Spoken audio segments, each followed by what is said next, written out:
Bueno, ahora les voy a hablar de la histología del intestino delgado. Bueno, los factores que incrementan la superficie de absorción son las siguientes.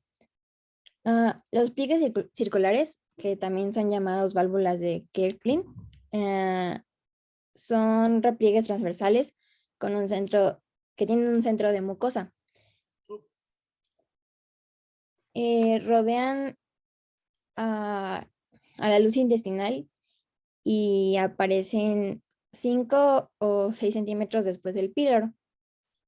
Estas son más abundantes en la porción distal del duodeno y en el comienzo del yeyuno y van reduciendo de tamaño y frecuencia desde la mitad del ilion.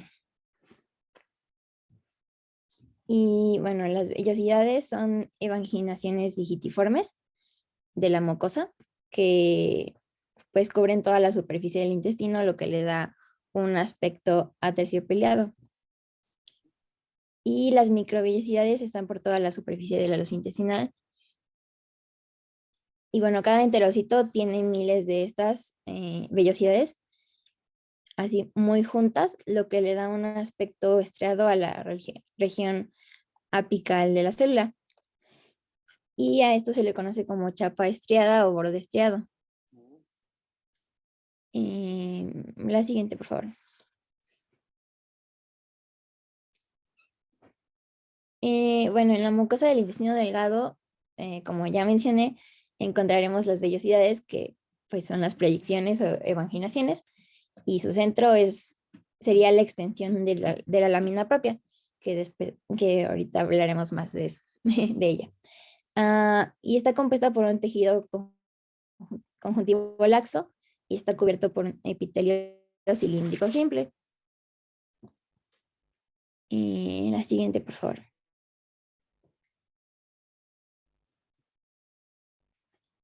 Y bueno, la lámina propia es la que rodea las glándulas intestinales y contiene muchos fibroblastos, células musculares lisas y células linfoides. Además, tiene una red de capilares sanguíneos fenestrados y tiene el vaso ilífero central. Y bueno, ahí se ve la lámina propia en la imagen.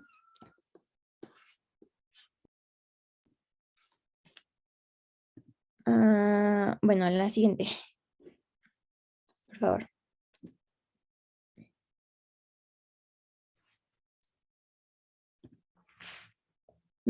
Bueno, en la muscular de la mucosa hay células musculares lisas que se extienden por toda la vellosidad y acompaña el recorrido del vaso quilífero.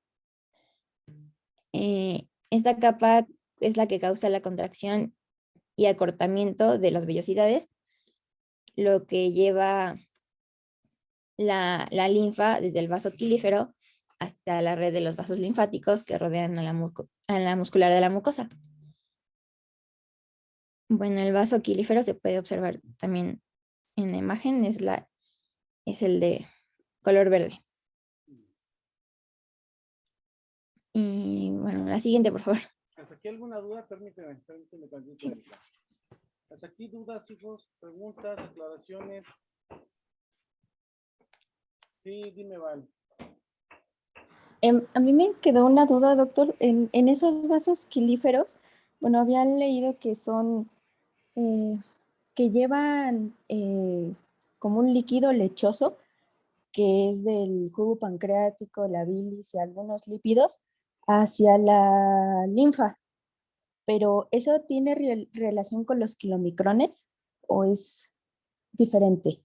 De hecho, el nombre de quilífero deriva de la palabra kilomicrón, ¿sí?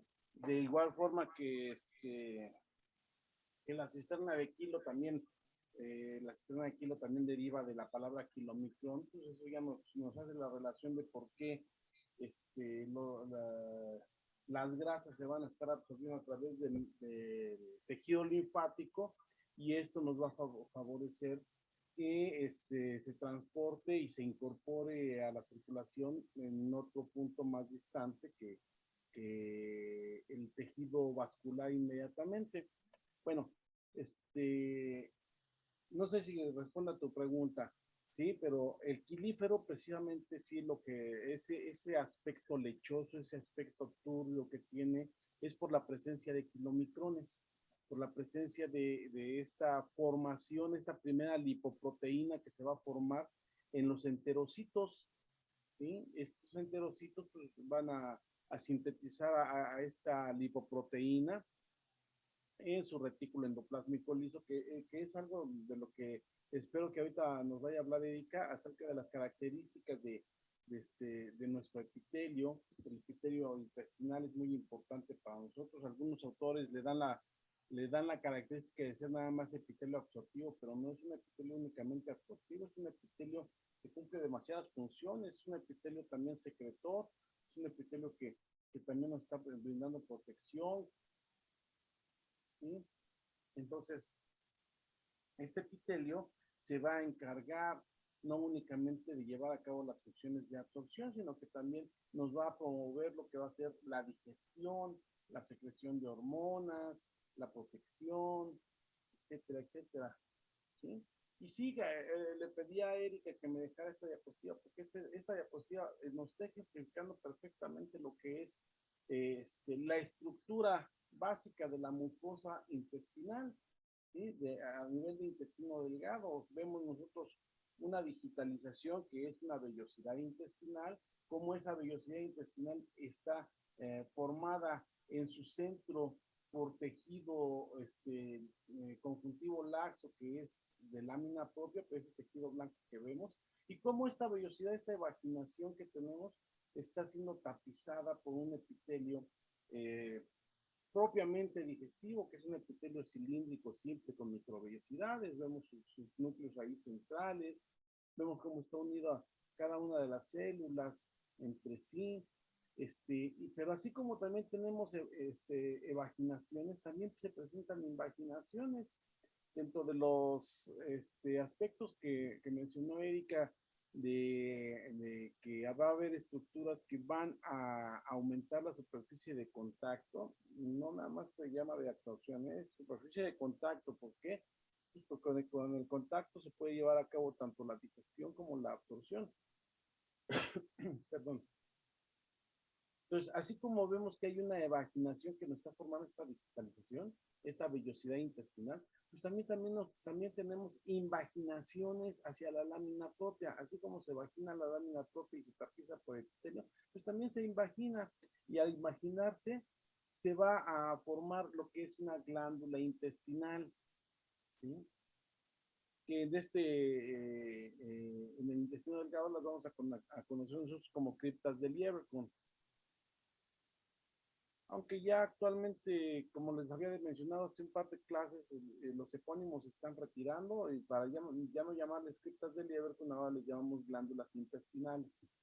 Pero bueno, el aspecto es importante mencionarlo, porque también es una estructura que, aunque es una invaginación que se forma una glándula tubular simple, pues esta invaginación también está aumentando la superficie de contacto, porque también se tapiza de epitelio, y ese epitelio pues obviamente nos va a favorecer también tanto que se lleve a cabo el proceso de digestión como que se lleve a cabo el proceso de absorción. Entonces esto es importante recordarlo, porque también las invaginaciones, las glándulas intestinales, entran dentro de las estructuras que van a aumentar la superficie de absorción. Después de esto nos decía Erika, tenemos nosotros que, bueno, Val, no sé si respondí con eso tu pregunta. Sí, doctor, gracias. ¿Sí? Nos decía Erika, en la lámina propia tenemos tejido vascular.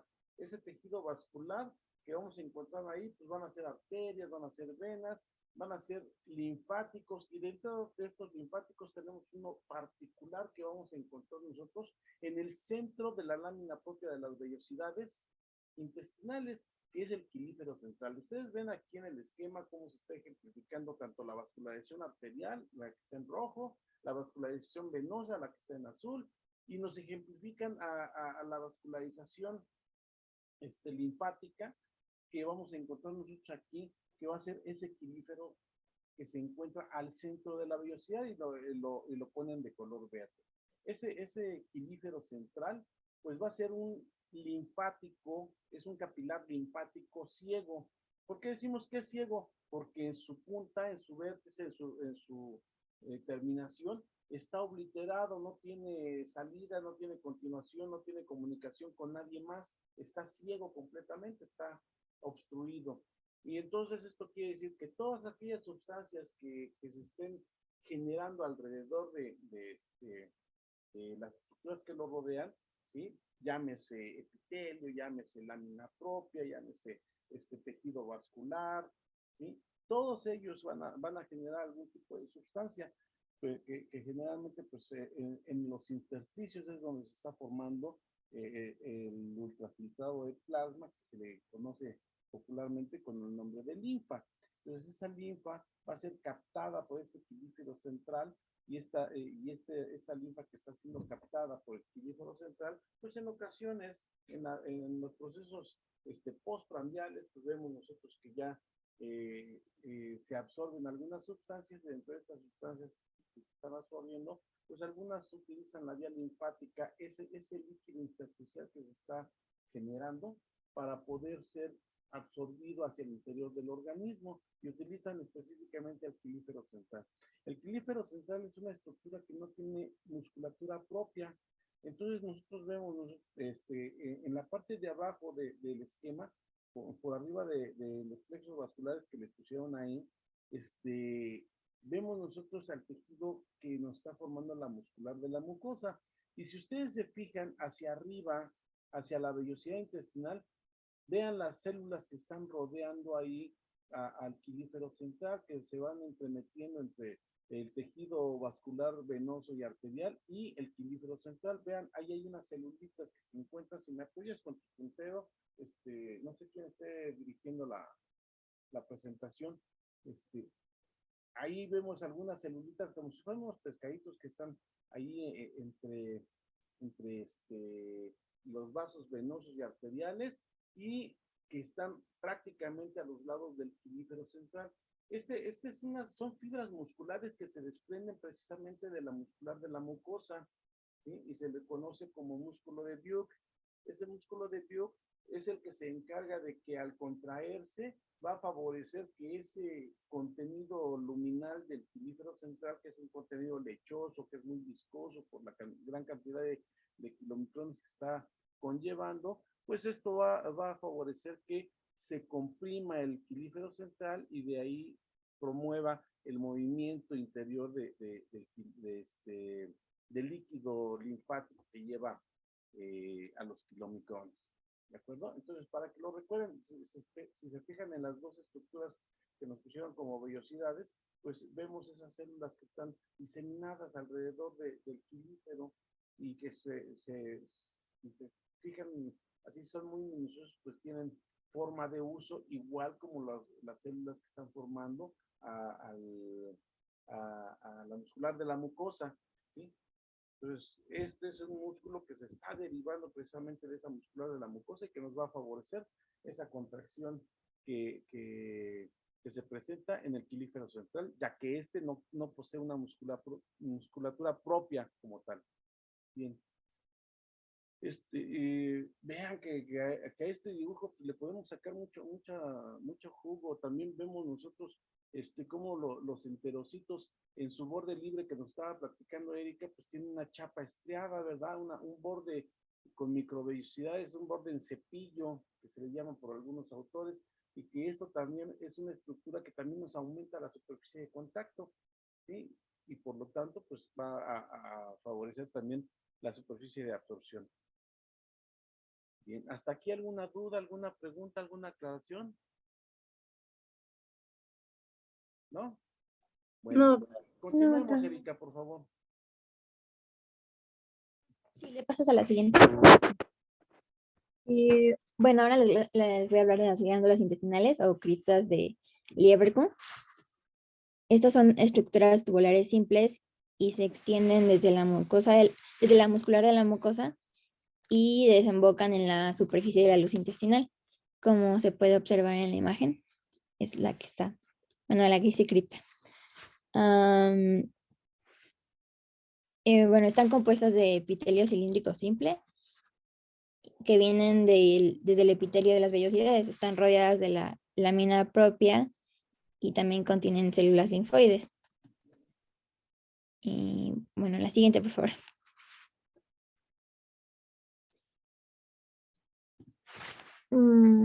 Bueno, las placas de Peyer son ganglios linfáticos que son parte del GALT, que es el tejido linfoide asociado al tubo digestivo, y son grandes y abundantes. Y se ubican en la lámina propia del ilion en el borde antimesentérico del intestino. Muy bien. La siguiente, por favor. Así como tenemos tejido linfático agregado, también hay tejido linfático disperso, ¿eh?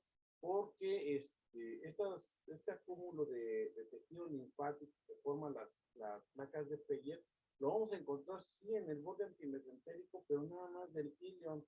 El resto del intestino delgado no presenta placas de Peyer. Estas placas de Peyer son características del ilion y sobre todo del ilion terminal, que se pone más cercano hacia un segmento que es altamente poblado por flora bacteriana y que en algún momento pues, puede ser potencialmente infeccioso y por eso nos está brindando defensa ahí.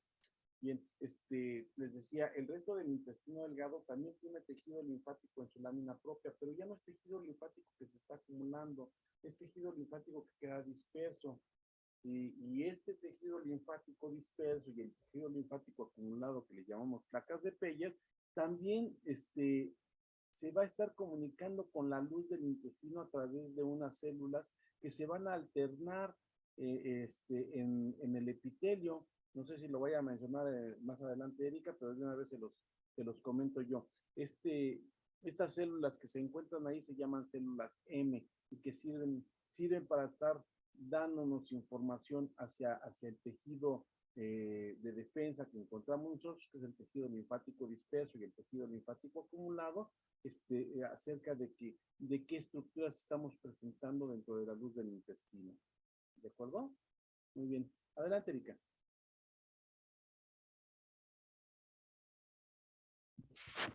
Bueno, los tipos de células que se pueden encontrar en la mucosa y que se ubican en las glándulas intestinales y en la superficie de las vellosidades son las siguientes. Bueno, el enterocito tiene uniones estrechas, como se puede ver en la imagen. Estas que impiden la difusión lateral. En su superficie apical tiene microvellosidades que forman el borde en cepillo. Y en su parte basal tiene mitocondrias, un retículo endoplasmático y un aparato de Golgi. Estos están muy desarrollados y también tiene hemidesmosomas, que son complejos de unión que mantienen a los enterocitos unidos a la lámina basal. Los nutrientes que están en la luz del tubo digestivo atraviesan el epitelio a través de los enterocitos. Esto lo hacen cruzando su membrana apical y luego la vasolateral. Y bueno, su principal función del enterocito es absorber nutrientes, y aunque también participan en la digestión de los péptidos y disacáridos. La siguiente, por favor. Permíteme tantito, no la muevas. Fíjese aquí, nos dice Erika, los enterocitos tienen uniones muy fuertes que se van a llevar a cabo entre sí. Entre las paredes laterales se llaman desmosomas y en las paredes basales se van a llamar los semidesmosomas. ¿Sí? Básicamente todos son desmosomas, son uniones que se forman a través de su membrana celular, y esto nos van a permitir tener una fuerte conexión entre célula y célula. ¿Por qué les menciono esto? Por una simple y sencilla razón. Fíjense que toda la absorción del intestino delgado no se da únicamente a través del sistema de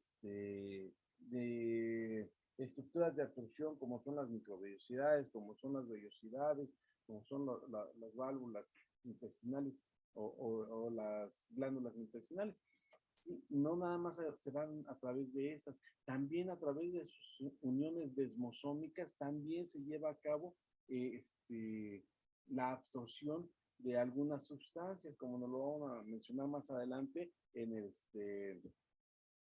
la fisiología del intestino delgado. Entonces, por eso es importante que lo recordemos para que veamos cómo están esas uniones desmosómicas y que entre cada célula pues vamos a encontrar, si ustedes ven en el esquema del lado derecho, pues ven cómo se está uniendo aquí una célula con otra, pero además queda un espacio que está separando a las células. Entre esas uniones desmosómicas nos queda un pequeño espacio. Ese pequeño espacio se llama espacio intersticial y ese espacio intersticial, como les decía hace un rato, pues es el sitio donde se está llevando a cabo el ultrafiltrado de plasma para formarnos la linfa. En este caso, aquí es donde se forma la linfa intestinal. ¿De acuerdo? Bien, también vemos nosotros aquí que tenemos, nos están mostrando el borde en cepillo o chapa estriada que presentan los enterocitos y que nos van a formar a nosotros una estructura que va a ser muy importante porque va a formar parte del glucocálix y además de que forma parte del glucocálix, pues es una estructura que está aumentando la superficie de contacto, como decíamos hace un rato. ¿Sí? Bien. Y otra cosa que les quería comentar, bueno, aunque aquí nada más nos ejemplifican en el esquema que tenemos un aparato de Golgi, que tenemos mitocondrias, que tenemos núcleos, bueno, también les quiero decir que esta célula tiene todos los organelos que conocemos nosotros de cualquier tipo celular, ¿sí? O sea, tenemos abundantes mitocondrias, tenemos un sistema vascular muy desarrollado, tenemos un sistema retículo endoplásmico rugoso y listo, también muy desarrollado, que estos van a ser muy importantes para nosotros, aunque no nos pusieron aquí a los retículos endoplásmicos ni rugoso ni liso, eso quiere decir, no quiere decir que no existan, ¿no? Al contrario, estos son muy desarrollados y son muy importantes porque ahí es donde se van a llevar las principales funciones de síntesis de nuestro enterocito. Entonces recordemos que el enterocito va a tener todos los organelos de una célula y que dentro del enterocito pues van a jugar un papel muy importante en lo que son los retículos endoplásmicos. ¿De acuerdo? Bien. Ahora sí, continúa Erika, por favor. Sí, la siguiente, por favor.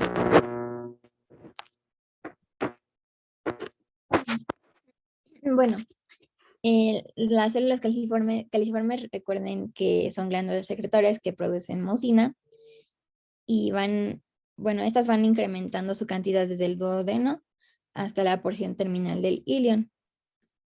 La siguiente, por favor.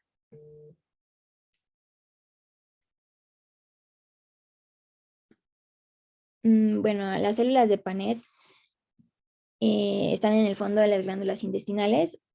Como se puede observar en la imagen, son las que están de color rojo.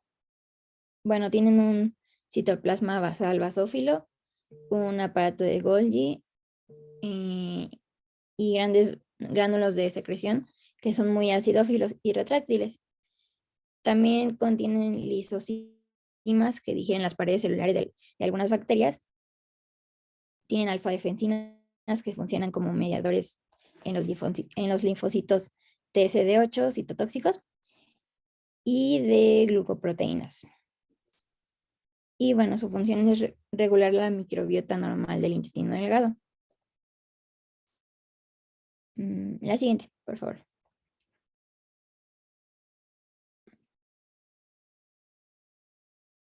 Bueno, también encontraremos células enteroendocrinas que son parecidas a las del estómago. Las células cerradas están en la porción basal de la glándula intestinal, como en la primera imagen, y las células abiertas, que están por todas las vellosidades, se pueden observar en la segunda imagen. Estas producen la liberación de péptidos como la colecistoquinina, la secretina, el polipéptido inhibidor gástrico y la motilina, que regulan la secreción pancreática. Y también producen hormonas parácrinas como la somatostatina y la histamina. La siguiente, por favor. Muy bien.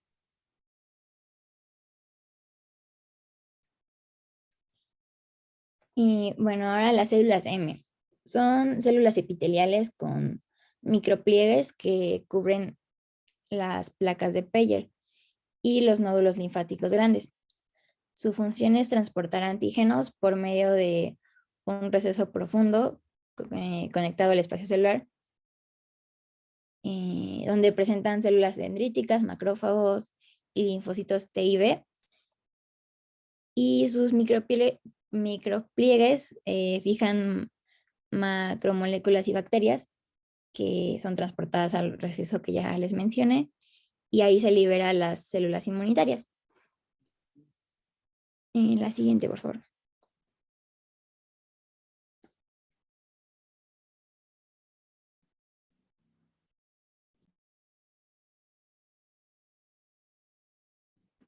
Bueno, y aquí hay un resumen de las funciones de las células que ya les mencioné, si quieren tomarle captura de pantalla. Y bueno, la siguiente, por favor.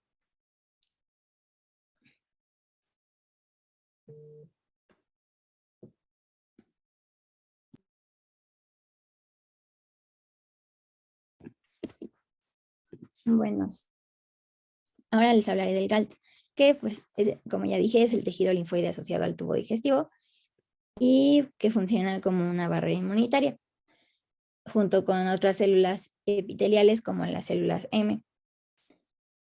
El GALT toma muestra de los antígenos y junto con las células presentadoras de antígeno procesan los antígenos y las migran a los nódulos linfáticos en la lámina propia. Y ahí se activan para conducir la secreción de anticuerpos. Y bueno, en cuanto a la inmunoglobulina de la mucosa, es principalmente la IgA, pero también participa la IgM y la IgG. La siguiente, por favor.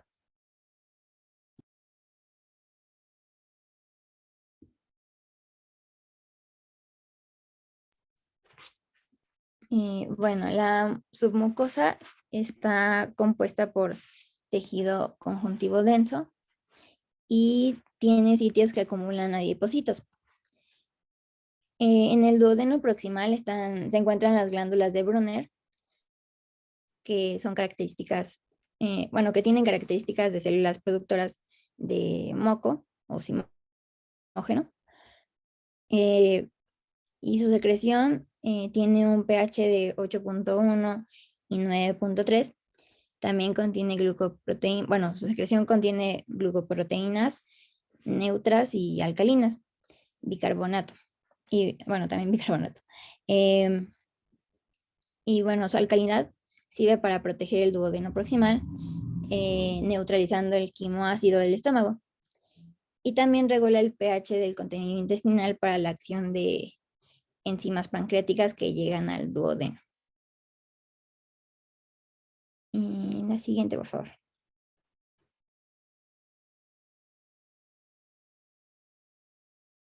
Bueno, la capa muscular externa está compuesta por una capa interna de músculo liso circular y una externa de músculo liso longitudinal. Y entre esas dos capas está el plexo mientérico o de Auerbach, como se puede observar en la imagen. Ahí se ve el plexo mientérico entre las dos capas de la muscular. Sí. Gracias. Bueno, la siguiente, por favor. Y también tenemos a la capa serosa o mesotelio, que está compuesta por tejido conjuntivo laxo y está cubierta por el epitelio plano simple, que es el peritoneo. También esta capa tiene vasos sanguíneos, fibras nerviosas y tejido adiposo. Y bueno, eso sería todo de histología, creo. La siguiente, por favor.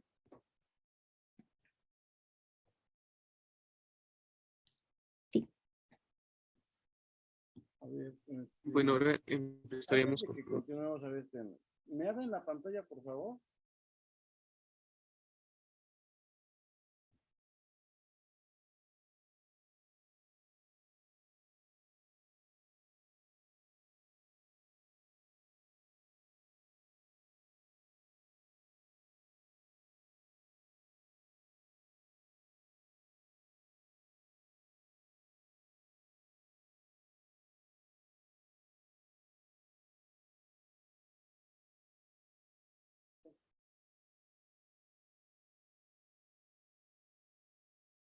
¿Sí me escuchan? Sí, doctor. Que no los veo. ¿Qué pasó? ¿Qué hice? Ah, ya está. Estoy aquí de vuelta. Ay, Dios, me angustió.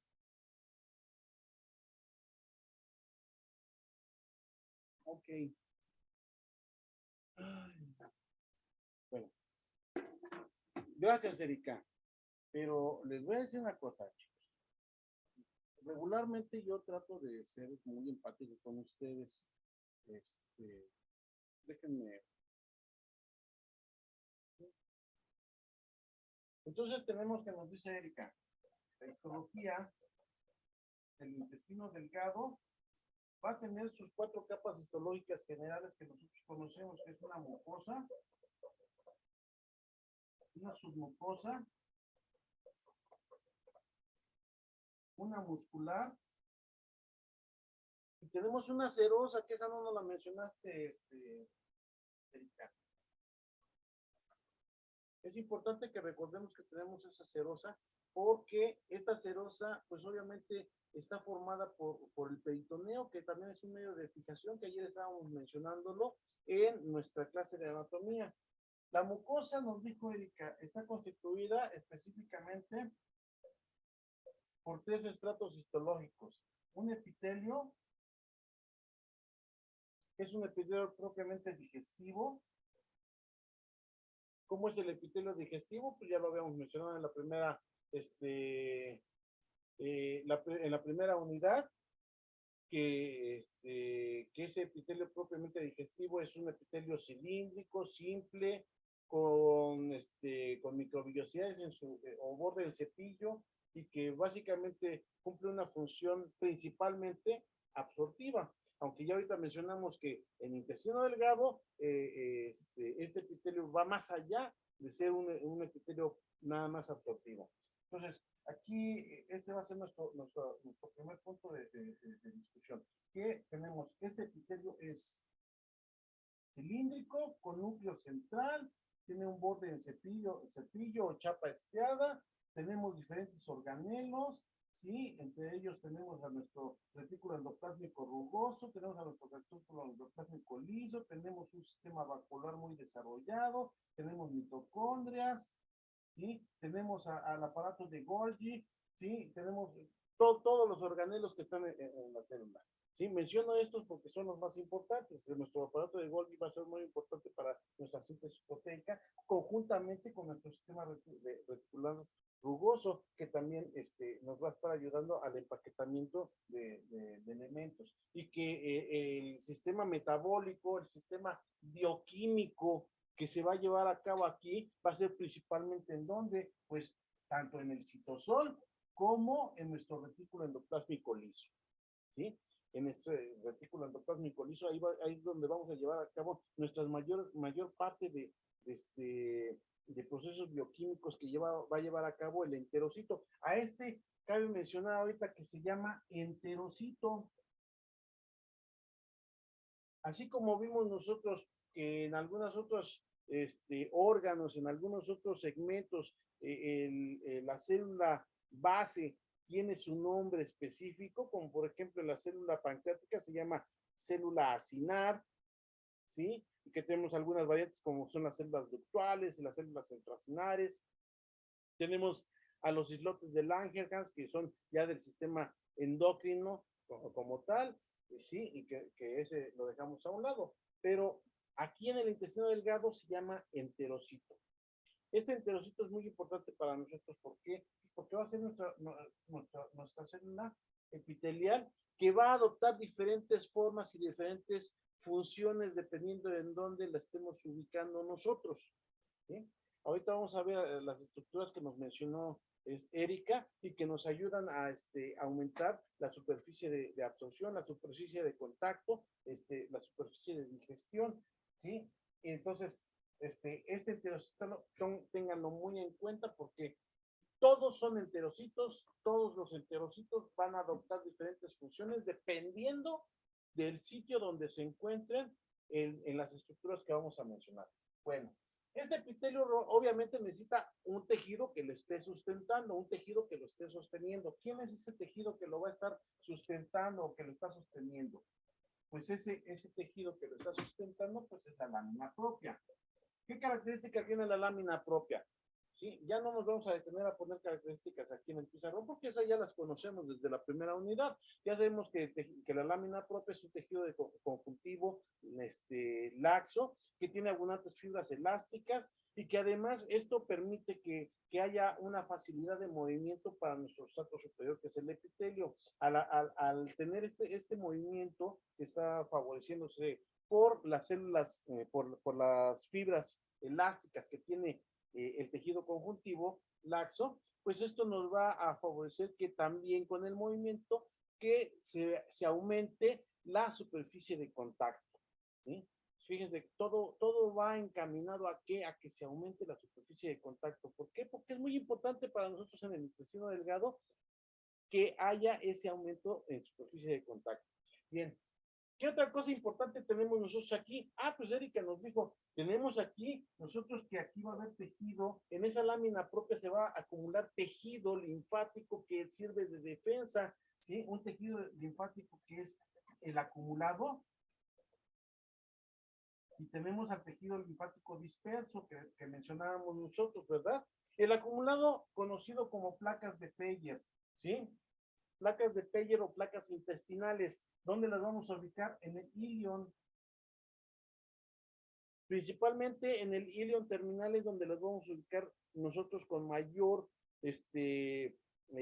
tamaño, con mayor espesor, con más función específica. ¿Por qué? Porque este ilion terminal es el que ya se encuentra más próximo, dijimos nosotros, al siguiente segmento, que es densamente poblado por flora bacteriana. ¿Sí? Y que esta flora bacteriana, pues en ocasiones cuando se prestan las situaciones específicas del individuo, pues puede volverse patógeno en algún momento. ¿Sí? Entonces, vamos a encontrarlo principalmente en lo que es todo el ilion, pero específicamente en mayor desarrollo va a estar en ese ilion terminal. Algunos autores dicen los últimos 30 centímetros, otros dicen no, los últimos 40 centímetros, otros dicen no, es completamente 1 metro terminal del ilion, es el que corresponde a donde vamos a encontrar en mayor proporción las placas de Peyer. Es indistinto, nada más acordémonos que diga ilion terminal como punto específico de mayor acúmulo para este tejido linfático que se llama placas de Peyer y que lo vamos a ubicar específicamente en el borde antimesentérico, como lo mencionamos ayer. Eso no quiere decir que el resto del ilion y el resto del yeyuno se quede sin tejido linfático, no, también tiene tejido linfático que en la lámina propia y es tejido linfático disperso que vamos a encontrar.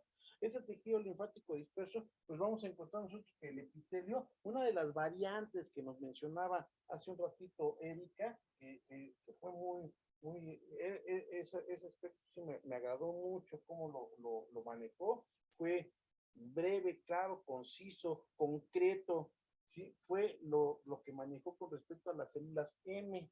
Esas células M, que es una variante de este epitelio, esas células M pues van a estar en contacto directamente con este tejido linfático, tanto agregado como disperso, y eso favoreciéndonos que, pues que esas células M pues, nos estén ayudando a brindar defensa al organismo y específicamente pues a nuestro intestino, ¿de acuerdo?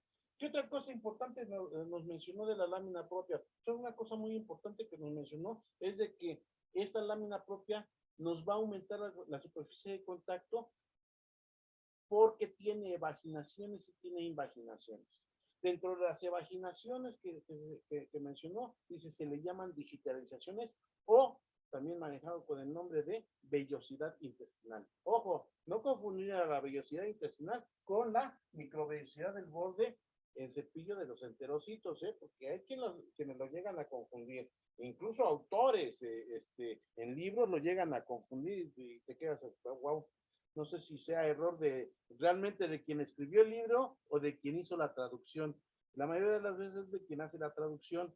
Entonces, ojo con eso, tengan mucho cuidado cuando revisen diferentes libros, se van a dar cuenta que llega a existir ese pequeño detalle. Bien, entonces, y aquí el último aspecto importante de nuestra lámina propia es de que en esas evaginaciones, en esas vellosidades, encontramos nosotros al quelífero central. Ese quelífero central que pues obviamente está en contacto también directo con quién, pues con nuestro tejido linfático, está en contacto también con nuestro tejido absortivo que es el epitelio y que va a ser recolector tanto de la linfa que se está formando en los intersticios como de los productos de desecho del tejido linfático acumulado y del disperso, así como también que nos va a ayudar a favorecer la absorción de grasas. Y ese quelífero central, pues ya dijimos las características que tenía, no nos vamos a detener en decir otra cosa. Por debajo de este tejido, pues encontramos a la muscular de la mucosa. Esa muscular de la mucosa que ya sabemos todos que es tejido muscular liso visceral, que se dispone en dos direcciones de fibras, una circular, que es la que está viendo hacia la lámina propia, una longitudinal, que es la que está viendo hacia la submucosa. ¿Sí? Y que este tejido muscular, pues su principal función, ¿cuál es? Pues la de dar movimiento. ¿Dar movimiento a quién? ¿Al intestino? No, al intestino no le da movimiento. A quien le da movimiento va a ser a los dos estratos superiores, llámese lámina propia y epitelio. ¿Con qué finalidad le da movimiento? Le da movimiento con la finalidad de aumentar la superficie de contacto. Yo con esto nos está diciendo, es muy importante que tengamos un aumento en la superficie de contacto. No nos podemos quedar nada más con esas micras que tiene de superficie de contacto de absorción, el enterocito. No, este se ve aumentado. ¿Por qué? Porque tienes movimientos. Y esos movimientos va a favorecer ese contacto y con ese contacto que se está favoreciendo, pues nos está ayudando a llevar a cabo los procesos bioquímicos de degradación, así como los procesos de absorción. ¿De acuerdo? Bien, algo importante que mencionamos, este quelífero central no posee una musculatura propia. ¿Quién se la da?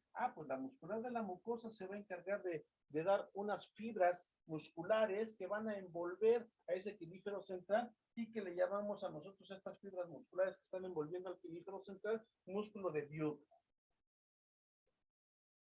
El músculo de Budd se va a encargar de dar ese movimiento específico a quien al quelífero, ya que lo está envolviendo, pues va a hacer esa función de contracción para comprimir al quelífero, y de esa manera, como es un capilar ciego que no tiene salida hacia arriba, pues al momento de que se comprima va a progresar el líquido linfático hacia el otro extremo, donde sí tiene comunicación con los plexos submucosos linfáticos, y esto va a darle una mayor prontitud para absorberse este líquido. ¿De acuerdo? Entonces, esto es lo que se refiere a lo que mencionamos de la mucosa.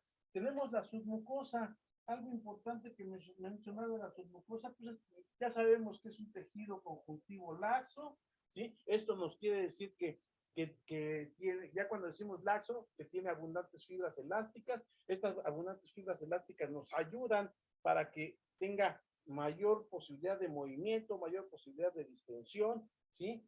Y que además esta submucosa pues también va a tener una característica muy particular con respecto y parecida a la lámina propia, ¿sí? ¿Cuál es esa característica? Que también la submucosa nos va a dar evaginaciones. ¿Sí? Nada más que estas evaginaciones ya no se les llaman digitalizaciones, a esas se les van a conocer ahora con el nombre de válvulas. Estas válvulas, pues se les llaman de diferentes nombres, ¿sí? Les pueden llamar válvulas intestinales, válvulas semilunares, válvulas coniventes, válvulas de Kerprin, ¿sí? Vamos, tiene como 10 nombres distintos. también se le llaman plicas, ¿sí? Bueno, todos los nombres, ahí se les voy a encargar, investiguen los sinónimos. Yo les estoy mencionando ahorita los 5 principales con los que se maneja el término de válvula intestinal de submucosa en digestivo. Vean ustedes en la literatura si encuentran algún otro sinónimo, pero estas 5 son las que más se manejan de estas válvulas intestinales en el sistema digestivo, ¿sí? Entonces, esto, ¿por qué lo mencionamos? Porque esto también nos va a aumentar la superficie de absorción, ¿sí? Y esto es importante para nosotros porque eso quiere decir que es importante para el intestino tener un aumento de superficie de contacto para llevar a cabo todos esos procesos bioquímicos. ¿Qué más importante tenemos aquí? Pues también tenemos importante que aquí, a partir ya desde el esófago, tenemos la formación del plexo intramural, ¿sí? ¿Y cómo se forma el plexo intramural? Pues con un plexo nervioso que encontramos primero en la submucosa, que es el plexo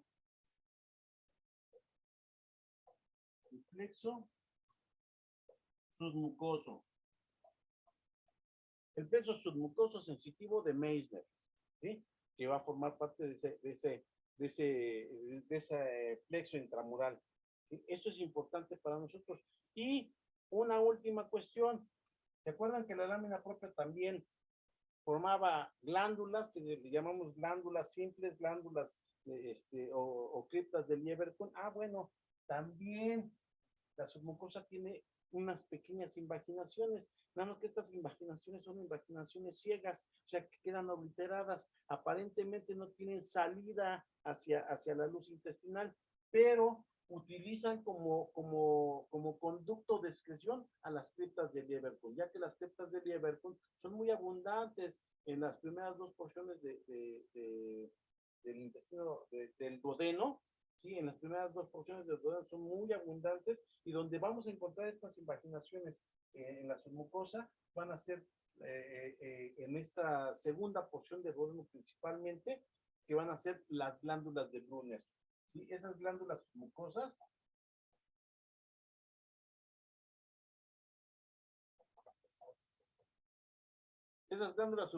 o glándulas de Brunner se van a encargar de producir un moco muy viscoso, muy rico en mucinas, rico en bicarbonato y que va a ayudar a neutralizar al quimo ácido que está llegando proveniente del estómago, ¿sí? Y nada más lo vamos a encontrar nosotros en las glándulas de Brunner en la submucosa del duodeno, principalmente de la segunda porción del duodeno. ¿De acuerdo? Entonces, estas glándulas, pues sí, como son glándulas ciegas que no tienen abertura propia hacia la luz intestinal, pues estas no nos van a aumentar la superficie de contacto, pero sí nos van a favorecer, ya que toman a las criptas de Lieberkühn, a la base de la cripta de Lieberkühn, la toman como un punto para que sea su conducto de excreción, que ahí se vierta su contenido de producción de moco, que va a ser de un pH muy alcalino y que nos va a ayudar a neutralizar a ese quimo ácido que está llegando. Bien, pues entonces, hacemos a la muscular. La muscular es un músculo liso visceral.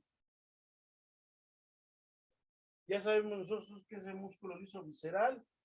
Tiene 2 disposiciones de fibras, una circular que está viendo hacia la submucosa, una longitudinal que está viendo hacia la serosa, ¿sí? Que entre ambas hojas, así como nos lo dijo Erika, entre ambas disposiciones de fibras, encontramos aquí al plexo muscular, mientérico, motor de Auerbach, y que este plexo muscular, conjuntamente con el plexo intramural, nos van a formar, con el plexo submucoso, nos van a formar el plexo intramural. También conocido como, en algunos autores le dicen que es el cerebro intestinal, es el propio cerebro que tiene el intestino para poder estar regulando sus funciones nerviosas a nivel intestinal, ¿sí? Entonces, de esa manera vemos nosotros que se forma esta flexión intramural. ¿Qué importancia tiene aquí nuestro músculo liso? Pues nuestro músculo liso de la muscular, la importancia que tiene es que sí va a dar los movimientos propios del intestino, los movimientos de segmentación, los movimientos de peristalsis, los movimientos de mezcla, ¿sí? Sí nos va a dar esos anillos de contracción que nos van a promover todas estas funciones en el intestino delgado. Y obviamente con ese movimiento también se aumenta la superficie de contacto, ¿sí? Por último, ya tenemos a la serosa. La serosa, ¿qué tipo de tejido es? Pues es tejido conjuntivo laxo, que está dispuesto en dos hojas, una hoja parietal, una hoja visceral. Entre ambas hojas encontramos diseminadas células mesoteliales. Esas células mesoteliales se van a encargar de producir líquido peritoneal. ¿Es importante el líquido peritoneal? Sí, sí es importante. ¿Por qué? Porque este líquido peritoneal ayuda, el intestino delgado está en constante movimiento, entonces hay mucha fricción entre las asas intestinales, entre los órganos adyacentes que están a él. Entonces, este líquido lo que va a hacer es disminuir la fricción y con esto favorecer que no haya lesiones a nivel orgánico, a nivel tanto de intestinos como de otros órganos que están alrededor de él. ¿De acuerdo? Entonces, tal vez por eso en la histología que se consultó, pues no se le dio mucha relevancia, porque pues ya sabemos nosotros que desde la primera unidad vimos que nosotros que esa serosa, pues es parte de los medios de fijación, y de hecho ayer en anatomía lo mencionamos que hay diferentes formaciones peritoneales que van a estar dando fijación a nuestro intestino delgado, ¿verdad? Entonces, eso es un punto que tal vez por eso se obvió dentro de la histología. Bueno, con respecto a lo que mencionaba Erika al principio, y es también una cuestión muy importante, muy relevante, tenemos la superficie de contacto se ve aumentada por diferentes estructuras, ¿sí? ¿Qué estructuras nos mencionó? Pues nos mencionó, vamos a mencionarlas desde las más pequeñas hasta las más grandes. Nos mencionó en primer lugar, bueno, ella lo mencionó al último, yo eso lo menciono al principio, las microvellosidades. Microvellosidades. Estas microvellosidades, dijimos, son prolongaciones de la membrana celular. Estas microvellosidades van a formar parte del glucocálix. Ahorita les voy a explicar cómo se forma el glucocálix. Las microvellosidades nos van a aumentar la superficie de contacto en determinado número de veces, ¿sí? Cuando hablamos acerca de número de veces, ponemos, por ejemplo, decimos, si tenemos 1 centímetro cuadrado y decimos que nos está aumentando 10 veces esa superficie de contacto, entonces quiere decir que tenemos 1 centímetro cuadrado que se ve aumentado en 10 ocasiones ese número, o sea, es exponencial. Entonces tenemos nosotros que en lugar de tener 1 centímetro cuadrado, tendríamos nosotros 10 centímetros cuadrados de aumento de superficie. No sé si me entiendas, si me explique, ¿sí? En este caso, las microvellosidades obviamente no nos aumentan centímetros cuadrados. Las microvellosidades nos están dando micras, ¿sí? Únicamente micras nos están dando de aumento de superficie, pero el número de veces que se aumenta, pues son muchas, porque las microvellosidades nos van a aumentar alrededor de 30 veces esa superficie de contacto, ¿sí? ¿Y cuánto vendría siendo esto ya si lo viéramos nosotros? Si lo viéramos nosotros en ese centímetro cuadrado que encontramos nosotros, células con microvellosidades, pues ahí sí ya sería más significativo, porque sería 30 veces ese centímetro cuadrado, serían 30 centímetros cuadrados de aumento de superficie, ¿sí? Que realmente sería exponencial, porque como son estructuras más pequeñas, esto se aumentaría más bien a 10 a la 10. Entonces tendríamos que, vendría siendo aproximadamente 300 veces las que se están aumentando. Bien. ¿Qué otra estructura nos dijo que nos estaba aumentando la superficie de contacto? Pues nos dijo que también las evaginaciones de la lámina propia, que están tapizadas por epitelio, y ese epitelio pues también tiene microvellosidades, ¿verdad? Bueno, pues entonces estas evaginaciones las conocemos nosotros como vellosidades intestinales. Las vellosidades intestinales, conjuntamente estas con las invaginaciones, aquí son las dos estructuras en conjunto, ¿sí? Que van a ser las criptas de Lieberkühn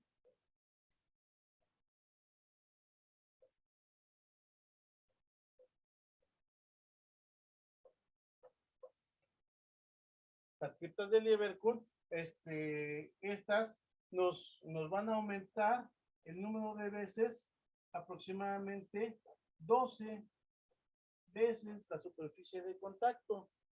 Si ustedes se fijan, entre mayor es la estructura, entre mayor tamaño tiene la estructura, el número de veces que la aumenta es menor. Y tenemos por último a la última estructura que nos aumenta la superficie de contacto, que son las válvulas intestinales. Esas válvulas que están formadas por submucosa, y que esa submucosa, pues dijimos, tienen la característica de que van a formar estas evaginaciones que en ocasiones en las porciones proximales son más prominentes, son de mayor tamaño, son más continuas unas con otras. Esa continuidad que tiene una con otra hace que se observe como si fuera una válvula que realmente va como si fuera espiral, que fuera rotando, cubriendo toda la luz del intestino, y a veces se sobrepone una con otra, disminuyendo la luz del intestino. De hecho, anatómicamente hablando, estas estructuras hacen que la pared del yeyuno, ¿sí?, se sienta más gruesa al tacto, al momento de que nosotros ingresamos a cavidad y que tocamos al yeyuno, tocamos al ilion, pues una característica con la que la diferenciamos de que decimos, este es yeyuno, este es ilion, es porque tocamos, comprimimos nosotros y se siente la pared más gruesa del yeyuno. La pared del ilio, como nos dijo Erika, estas válvulas se van haciendo más distantes entre una entre otra, se van haciendo más pequeñas, se van haciendo más ensanchadas, y esto hace que su pared se sienta menos gruesa,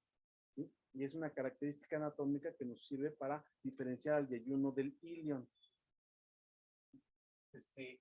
Bueno, estas válvulas intestinales, como son de mayor tamaño, estas nos van a aumentar aproximadamente 7 veces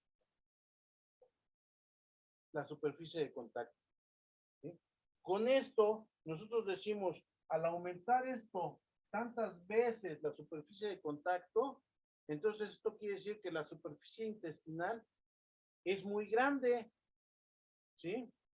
¿Hasta cuántos metros se llega a aumentar la superficie de contacto en el intestino delgado? Pues se menciona que puede tener más de 1200 metros cuadrados, ¿sí? Algo equivalente más o menos a lo que vendría siendo un campo de fútbol. Como ustedes se dan cuenta, pues es muy extenso, es muy grande, ¿sí? Con todas estas estructuras que nos están aumentando la superficie de contacto, se puede llegar a aumentar hasta este número de veces. Depende del autor que ustedes vean. Hay autores que nos dicen que nos la aumenta entre 600 a 800 veces, y hay autores que nos dicen que no, que son 1000 a 1200 metros cuadrados. Bueno, depende del autor que ustedes manejen, ¿sí? Nosotros aquí en digestivo pues tomamos un rango muy amplio para no caer en desacuerdo con ellos. Tomamos que puede ser entre 600 hasta las 1200 veces el aumento de la superficie de contacto. Lo que sí es muy importante que recuerden es el número de veces que cada estructura nos está aumentando en la superficie de contacto. Ese sí es importante que lo recuerden porque son preguntas de examen. ¿Hasta aquí alguna duda, alguna pregunta, alguna aclaración? ¿No? No, Bien. doctor, todo muy bien. Bueno, también nos mencionaba Erika de que tenemos diferentes tipos celulares. ¿Se acuerdan que en el estómago mencionamos los diferentes tipos celulares que estaban conformando a la glándula gástrica, verdad? Nada más que aquí no podemos nada más mencionar a las glándulas del Everton, aquí tenemos que mencionar también a las evaginaciones porque son estructuras muy importantes para nosotros. Entonces, vamos a mencionar que los diferentes tipos celulares, y a lo mejor por eso Erika no escogió separarlo, porque es un poquito complicado. Entonces, vamos a hablar nosotros de que tenemos una evaginación y que inmediatamente a ella se viene una invaginación. ¿Sí? Y después de aquí, pues obviamente viene otra evaginación. Bien, esta evaginación pues está tapizada por células. ¿Sí? Esta invaginación también está tapizada por células. Ahí las tenemos todas las células. ¿Y qué están conformadas? ¿Cómo están conformadas estas células? Va a haber diferentes tipos de células, pero todas estas células se van a llamar enterocitos. ¿Cuál es la célula por excelencia que se le va a denominar como célula enterocítica? O sea, como enterocito como tal, a la célula propiamente absortiva. ¿Y cuál célula absortiva tenemos? Pues tenemos a la que está tapizando prácticamente a toda la vellosidad, que va a ser la célula epitelial superficial. ¿Sí? Prácticamente esa la vamos a encontrar tanto en la evaginación como en la invaginación. Y a esa la que la mayoría de los autores le maneja como el enterocito. Ya las demás, pues dicen, pues sí, hay otros tipos de celulares, pero no forman parte de las células absortivas. No, no es cierto. Si ustedes se acuerdan, en el esquema que nos mencionó Erika de las células M, ahí vimos nosotros que las células M también tienen su borde en cepillo, o sea que también estas células en un momento dado pueden llegar a formar parte de las células absortivas. Y todas tienen como tal, si se acuerdan también de las células endócrinas, ¿qué nos dijo Erika? Pues es que hay unas que son cerradas, ¿sí? O sea, no tienen apertura hacia la luz intestinal, pero tenemos otras que son abiertas, y esas que son abiertas, si se fijaban ustedes, también tenían un pequeño borde de cepillo que estaba en comunicación con la luz intestinal, ¿sí? Entonces, todas las células derivan de la misma célula. ¿Cuál es la célula que va a promoverla? Pues son las células madre, ¿sí? También llamadas células totipotenciales, células germinativas, células mitóticas, ¿sí? ¿Y esas dónde las vamos a ubicar? Pues ya dijimos, la célula epitelial superficial o célula absortiva la vamos a encontrar en todo lo que es tanto la cripta como la vellosidad. La célula madre la vamos a ubicar específicamente aquí, en el punto intermedio entre la vellosidad y la cripta. Hay algunos autores que la ubican un poquito más arriba, dicen, no, se encuentra en el tallo de la digitalización. Bueno, es pecata minuta, realmente está en el punto donde cambia de ser evaginación a ser invaginación, ahí es donde la vamos a encontrar. ¿Y esto para qué? Pues obviamente porque esta célula tiene que ayudarnos a tapizar en el proceso apoptótico del epitelio, pues tenemos que sustituir esa célula que está muriendo y obviamente si la ubicamos hasta acá abajo en la glándula, pues va a costar más trabajo, ¿verdad? ¿Cuánto tarda en regenerarse una célula que ya cumplió su proceso de su ciclo de vida normal? ¿Cuál es el ciclo de vida normal de una célula de un enterocito? Aproximadamente. Pues alguna literatura dice que en promedio son 5 días. Más fuerte. Sí, que dice bueno, la literatura puede variar, hay unas que dicen que de 3 a 6, pero la gran mayoría toma como promedio 5 días. Ese es el promedio de reposición, ¿sí? La vida media del enterocito es de 300 días. ¿Sí? 300 días nos vive un enterocito. O sea que ya cuando cumplió sus 300 días, pues el enterocito, llámese la célula que se llame, va a morir. ¿Sí? Entonces muere esa célula, se descama, y entonces después de que se descama, ¿cuánto tarda en ser repuesta? Eso es lo que nos está mencionando ahorita. ¿Quién habló? ¿Fue José Luis o fue? Kevin, doctor. Ah, Kevin. Gracias, Kevin. Entonces, Kevin nos dice, hay un periodo de reposición celular, ese periodo de reposición celular en el que esa célula madre va a reponer una célula que se murió acá arriba, ¿sí? ¿Cuánto va a tardar? Ese periodo de reposición va a tardar de 4 a 6 días, ¿sí? Y en promedio nos dicen 5. ¿Ok? ¿Entendido? Entonces, ¿cuánto vive el enterocito? 300 días. ¿Cuánto tarda en ser repuesto ese enterocito que se murió? De 4 a 6 días. En promedio 5. Y un término medio. ¿Vale? ¿Qué otro tipo de células tenemos que estas células madres nos están reponiendo? Ah, pues también tenemos células caliciformes. Tienen una base ensanchada y un cuello muy largo con su borde en cepillo y que tienen abundantes gránulos de glucoproteínas. Esas glucoproteínas que tenemos ahí, que nos dijo Erika, pues son básicamente moco que se está formando. Estas células caliciformes se encargan de formarnos moco.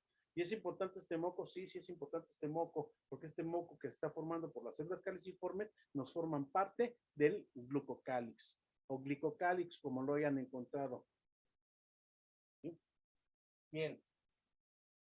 Tenemos nosotros que ahora ya mencionamos, ¿dónde vamos a ubicar las células caliciformes? Principalmente las vamos a encontrar en esta porción alta de la glándula de Lieberkühn, de la cripta de Lieberkühn, pero también las vamos a encontrar diseminadas en diferentes puntos de nuestra vellosidad intestinal, tanto en la parte baja como en la parte media y algunas más dispersas ya en la parte superior. O sea, estas las vamos a encontrar a lo largo de todo lo que es tanto la vellosidad como la cripta, ¿de acuerdo? Y en mayor proporción aquí en la parte alta de la cripta de Lieberkühn.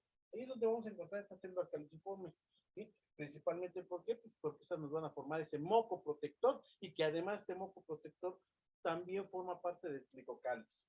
Bien. ¿Algún otro tipo celular que nos mencionó? Sí, también nos mencionó que tenemos células de Paneth. Las células de Paneth son células que en un principio se pensó que como tenían gránulos de decimógenos, son células piramidales muy parecidas a las células piramidales que tiene el estómago, ¿sí? Que se le llaman células principales, pero no tienen la misma característica que tiene esas células principales de que producen enzimas. Estas más bien lo que producen van a ser estas células de Paneth, son características de intestino delgado, son patoneumónicas bueno, no patoneumónicas, porque no nos producen procesos patológicos. Son características de intestino delgado. Ningún otro tipo de celular en otra porción del tubo digestivo se va a parecer a estas células de Paneth. Son triangulares, tienen gránulos de zimógeno. Ese zimógeno que se está produciendo es un zimógeno que nos va a promover la formación de lisosimas. Y esas lisosimas son encaminadas, se puede decir que un bactericida inespecífico que nos va a ayudar también en el proceso de defensa. O sea, no tiene función digestiva, pero tiene función de defensa, nos va a defender y tienen abundantes gránulos de esta lisosima. Y nada más se va a presentar en donde, aquí en el intestino delgado, en ningún otro lado. ¿Dónde las vamos a encontrar distribuidas? En el cuerpo de la glándula. Aquí es donde las vamos a encontrar distribuidas esas células de Paneth, más acumuladas hacia la profundidad de la glándula. Aquí en la profundidad de la glándula también las podemos encontrar en mayor proporción. Y por último tenemos a las células endócrinas. Estas células endócrinas, por su afinidad con la tintura de plata, por su afinidad con la tintura de cromo, pues algunos autores les llaman enterocromafines, otros les llaman argentafines, ¿sí? Lo importante de esto es que estas células las vamos a encontrar nosotros en el fondo de la glándula, principalmente porque van a tener mayor especificidad para estar más cerca de los lechos vasculares y de esa manera vertir su producción hormonal directamente hacia el torrente sanguíneo. Estas células se van a encontrar no nada más acumuladas. Aquí también algunos autores nos dicen que en el cuerpo de la glándula podemos encontrar algunas células enteroendócrinas por ahí, digamos, medio perdidas por ahí, pero lo que pasa es que también ahí vamos a ver nosotros que tenemos abundantes lechos vasculares. Si ustedes recuerdan en el esquema que nos puso Erika, teníamos al pilífero central aquí y teníamos a los lechos vasculares que venían, aunque nos los pusieron del lado derecho el arterial y del lado izquierdo el venoso, no están así, se encuentran todos relacionados entre sí. Entonces, si ustedes se fijan, pues básicamente, y acá venía todo el lecho vascular ya submucoso, que es a donde llegan tanto el linfático como que llegan también la saliente de las arterias y de las venas, ¿sí? Entonces, lateralmente, pues también se ponen en contacto directo con quién, pues con esas células enteroendócrinas y eso facilita que su producción hormonal fácilmente pueda llegar al torrente sanguíneo. Esto, pues, principalmente va a haber de las células enteroendócrinas, pues vamos a tener diferentes tipos celulares. Tenemos a las células S, tenemos a las células I, tenemos a las células D, tenemos a las células, hay algunas que se asemejan mucho a las células G del estómago y que también les llaman células G. Bueno, tenemos diferentes tipos celulares y estas células se encargan de producir hormonas, diferentes tipos de hormonas, ¿sí? Como son las células I, nos están formando lo que son la colecistocinina, pancreosinina, las células S, la secretina, las células D, la somatostatina intestinal, hay algunas células que también son endógenas y que no son liberadoras de histamina, tenemos células para la bombecina, para la motilina, bueno, son diferentes grupos hormonales. Hay más de 600 hormonas que se están secretando aquí, ¿sí? Y son diferentes tipos celulares que las están produciendo. Entonces, por eso nos vamos a limitar aquí a decir, son células endócrinas o enteroendócrinas, también llamadas argentafines o enterocromafines, ¿sí? Y que se van a encargar de la producción de hormonas. Y ya por último, como una variante de la célula epitelial, tendríamos a la célula M. La célula M, que nosotros ya habíamos mencionado, que la célula M, pues forma parte de ese sistema de defensa que tenemos del tejido linfático asociado a mucosas, ¿sí? Que aquí en nuestro intestino va a favorecer esa defensa que nos está brindando. Esa célula M que actúa como mediador, como si fuera un falso mensajero, ya que no nada más actúa como mensajero. Ustedes ya vieron en los esquemas que nos presentó y en la explicación que nos dio Erika acerca de que esa célula M pues, también participa en la detección del antígeno y en la destrucción del mismo con la participación de los linfocitos T, de los linfocitos ¿verdad? Entonces, pues esa es una variante que tenemos nosotros de las células epiteliales superficiales y que las vamos a encontrar distribuidas principalmente donde encontremos tejido linfático agregado, o sea, en el ilion terminal, pero no deja de tener presencia en otros puntos de nuestro intestino delgado, que también tenemos tejido linfático, aunque no sea agregado, pero tenemos tejido linfático que es disperso y que también nos brinda defensa. Entonces vamos a encontrar estas células M en menor proporción, pero sí distribuidas a todo lo largo de nuestro intestino delgado. ¿Sí? ¿Hasta aquí alguna duda, alguna pregunta, alguna aclaración? Sí, Lucero, dime. Doctor, dijo que la vida media de las células iban a ser de 300 días. Sí. Es que, bueno, yo leí que las de Panet y las enteroendocrinas iban a tener una vida media de 30. Bueno, es que también aquí depende de la función de cada uno de ellos. Esa sí se me pasó mencionando, qué bueno que haces la aclaración. Sí, dependiendo de la función de cada una de ellas, entre más especializada sea la célula, mayor es el número de días que va a vivir. Entre menos sea especializada la célula, este número de días se va a disminuir. Entonces va a tener diferentes variantes dependiendo del grupo, del tipo de célula que estemos mencionando. ¿Sí? Yo les hablo en promedio de todas las células epiteliales llamadas enterocitos, ¿sí? Ustedes tienen que, para complementarlos, tendrían que ver ustedes de cada uno de los grupos celulares, cuánto llegan a tener su vida media de cada una de ellas. Por si se los llegan a preguntar, que no es lo habitual que se los lleguen a preguntar, pero no estaría por demás que lo sepan. Gracias, doctor. No, gracias a ti, Lucero, por recordarme que sí tenía que hacer esa diferenciación de que hay algunas que tienen menor número de días dependiendo de su función que tienen. ¿Sí? Ok, bien. ¿Alguna otra duda, alguna otra aclaración? ¿No? Entonces, ya nada más para concluir, les hablo de cómo se forma el glucocálix. Y se los menciono porque es importante para dar entrada a lo que va a ser fisiología, que yo creo que ya no nos va a dar tiempo ahorita de verlo, ¿sí? Lo vamos a tener que dejar pendiente para la sesión del próximo martes. Entonces, el glicocáliz, ¿cómo está formado? Pues hubo un esquema que nos puso esta Erika, en la que vemos nosotros que está el enterocito y su borde en cepillo, ¿sí?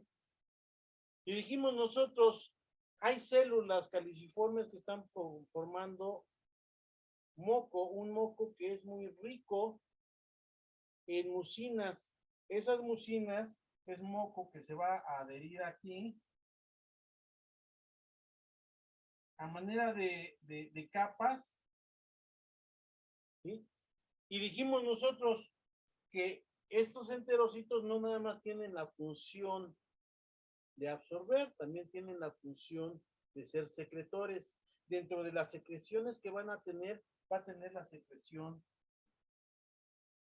de agua, ¿sí? Entonces, tres componentes muy importantes que son de nuestro glucocálix, de nuestro glicocálix, como le quieran llamar, van a ser estos tres estructuras que estamos mencionando ahorita, ¿sí? El moco adherente, que son glucoproteínas y que por ser glucoproteínas, pues van a tener la capacidad de retener a quién, a nuestra agua, ¿sí? Y el borde libre del enterocito. Esto va a ser factor primordial para que se forme nuestro glucocálix. El glucocálix va a estar conformado por esa capa de moco, el borde en cepillo y el agua que se está secretando. El 97% de nuestro glucocálix va a ser agua. ¿Y esto es importante para nosotros? Sí. ¿Por qué? Porque todas las enzimas digestivas son hidrolíticas. ¿Qué quiere decir eso? Que actúan en presencia de agua o que ocupan el agua para llevar a cabo sus procesos bioquímicos de degradación. ¿Sí? Entonces, como son hidrolíticas, necesitamos forzosamente la presencia de agua. ¿Qué otras estructuras vamos a encontrar nosotros aquí? Bueno, ya. Esto es lo principal de nuestro glicocálix. ¿Cómo está conformado? Por el borde del cepillo, por el agua y por las glucoproteínas. ¿Encontramos otras sustancias que podemos, que van a formar parte de este glicocálix? Sí. ¿Quiénes son? Pues obviamente las enzimas. ¿Sí? ¿Quién más? Pues vamos a encontrar nosotros también a electrolitos. ¿Sí? ¿Qué más podemos encontrar nosotros aquí? Pues podemos encontrar inmunoglobulinas, ¿sí? La IgA secretora principalmente, que es la que vamos a encontrar. ¿sí? Que forma parte de ese sistema inmunológico inespecífico que nos está brindando defensa, ¿sí? Entre otras sustancias que podemos encontrar, principalmente. Podemos encontrar azúcares simples, proteínas, aminoácidos, grasas, ¿sí? Pero estos son los principales componentes que nos interesan a nosotros, que forman parte de este glicocálix.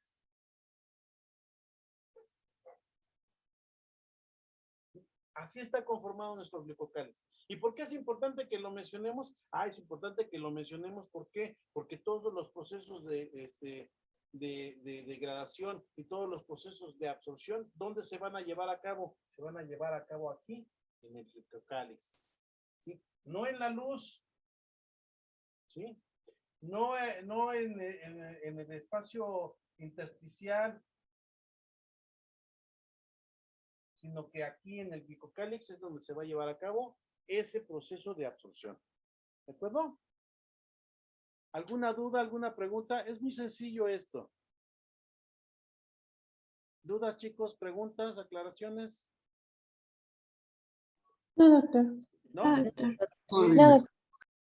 pues